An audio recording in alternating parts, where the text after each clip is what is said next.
Hello everyone, in this video I will talk about what makes a good melody and how to compose one that is catchy.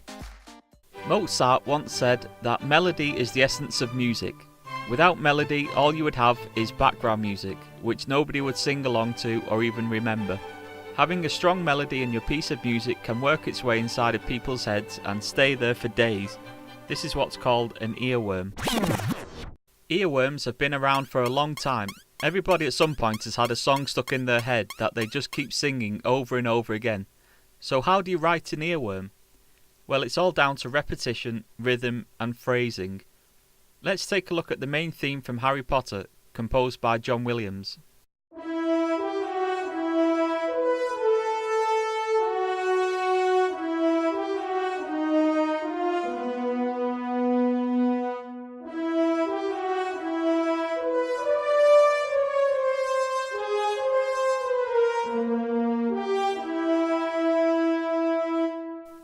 First, let's look at the phrasing. This melody can be broken down into two phrases. In phrase 1, we can hear some repetition happening. Bars 5 and 6 have the same rhythm as bars 1 and 2.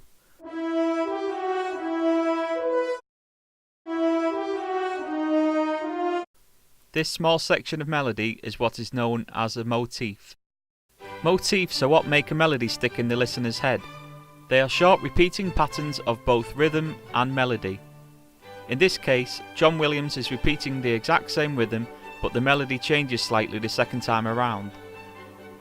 This is a very common technique when writing melodies and is heard in almost every song. Take Baby by Justin Bieber for example.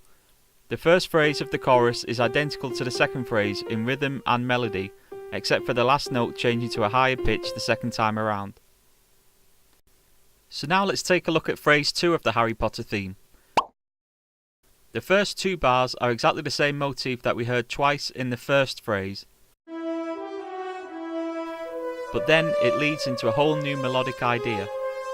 This is essentially the same idea of repeating and changing slightly that we heard in the first phrase, but more developed.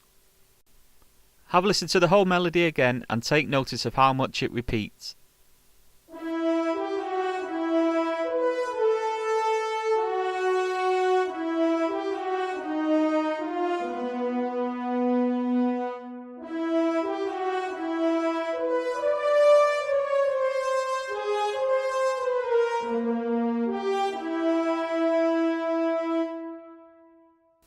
Let's try writing a melody ourselves using this idea of repetition and change.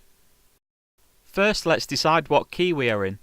For this, we'll keep it simple and stick to C major in a standard 4/4 time signature. Now I'll write a few notes in using a simple rhythm.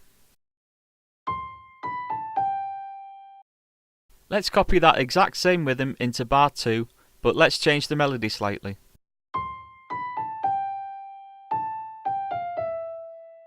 And in bar 3 we'll do something similar, but this time we'll add an extra note to lean into the ending, which will be in bar 4.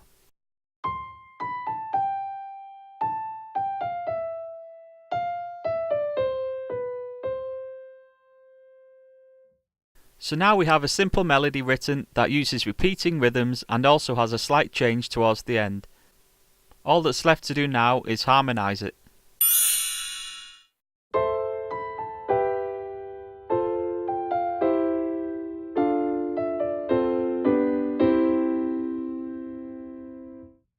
That's it for this video. If this has helped you in any way, then please hit that like button and subscribe for more tutorials like this.